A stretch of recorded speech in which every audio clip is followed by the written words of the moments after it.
experience to travel Indian Railways. Okay, so I assume that the topic for today, most of you would have in your lives traveled in Indian Railways. They say that a travel is not about reaching the destination. Quite often, it's about the journey that you undertake. And when you're talking about Indian Railway, it's almost always about the journey of experiencing the landscapes, the journey of travel across one landscape to the other. And that's cost-effective, it's comfortable.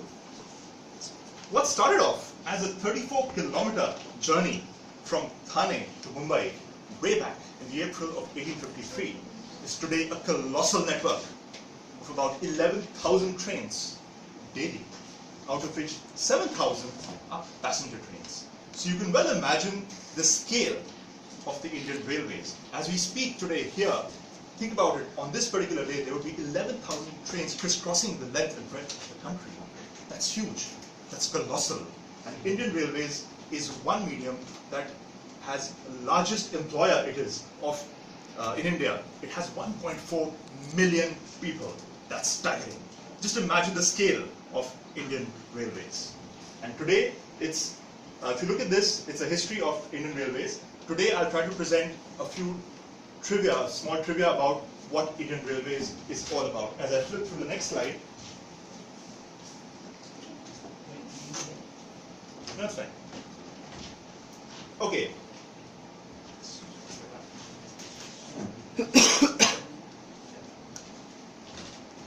Right. The longest train in terms of journey is the Vivek Express. Now this train goes all the way down south from Kanyakumari in the state of Tamil Nadu, all the way to Dibrugarh in Assam. It covers 4,300 kilometers and it takes 83 hours. So if imagine traveling in this train, you could have the opportunity of seeing 3 sunsets, 3 sunrises, and if the train is late, add a few more sunsets and sunrises. So that's the train. The other one is about the longest platform. It used to be Kharagpur. A lot of us still think it's Kharagpur.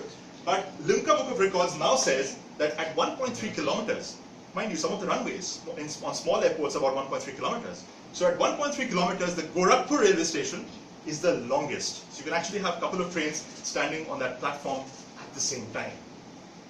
Who says station name should be terse? Think of this. This is Sri Venkata Narasimha Rajuvaripeta.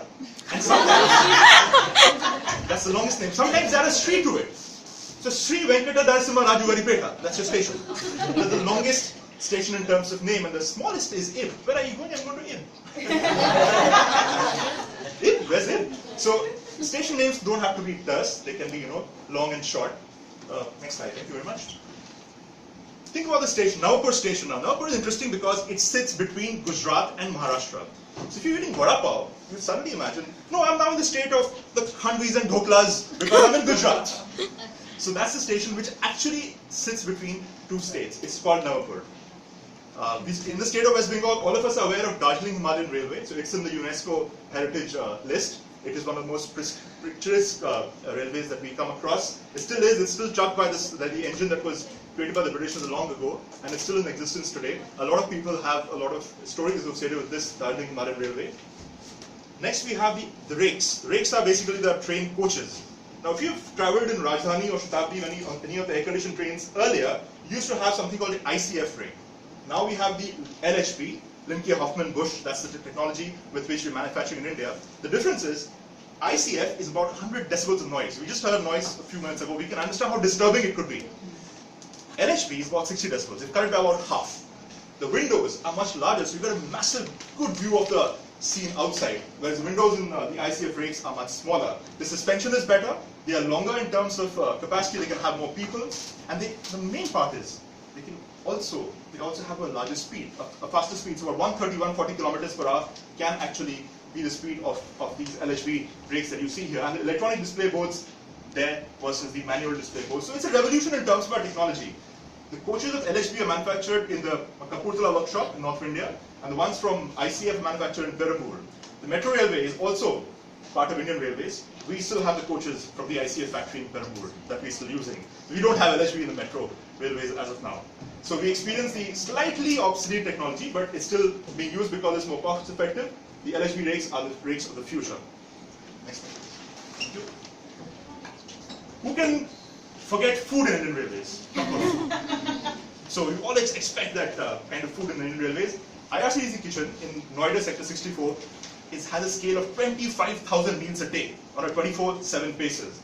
Add to that, also it's trying to standardize. So it's like having a McDonald's burger in Kerala or in North India, the same taste. They're trying to standardize it and have it in more places than one. So that's the food factory of the Indian Railways. You can see a picture of that. E-ticketing. Now if you e-ticketing, many years ago, we used to actually rely on ticketing by manual means. Now you have e-ticketing, which means that on Indian Railways website, you can just go and book a ticket. It has 12 lakh hits per minute. Imagine the scale that they are handling. And successfully handling. You very rarely have technical issues with that. Gatiman Express in the news a few months ago was about the fastest train from Hazrat Nizamuddin to Agra. So tourists who come all the way internationally come experience the speed and experience the hospitality, food included, that they get in the Gatiman Express. It's also about Talgo. If you look at the chart here, the red zone is the ones that we are aiming for in the future. So about 170 odd kilometers is what we cannot support now because our infrastructure does not support it. But Talgo has had, it's a Spanish firm, it has had some trial runs successful. If they plan to have a successful pilot, they could actually introduce it. So you will have trains which are faster than Rajdhani and Shatabdis today.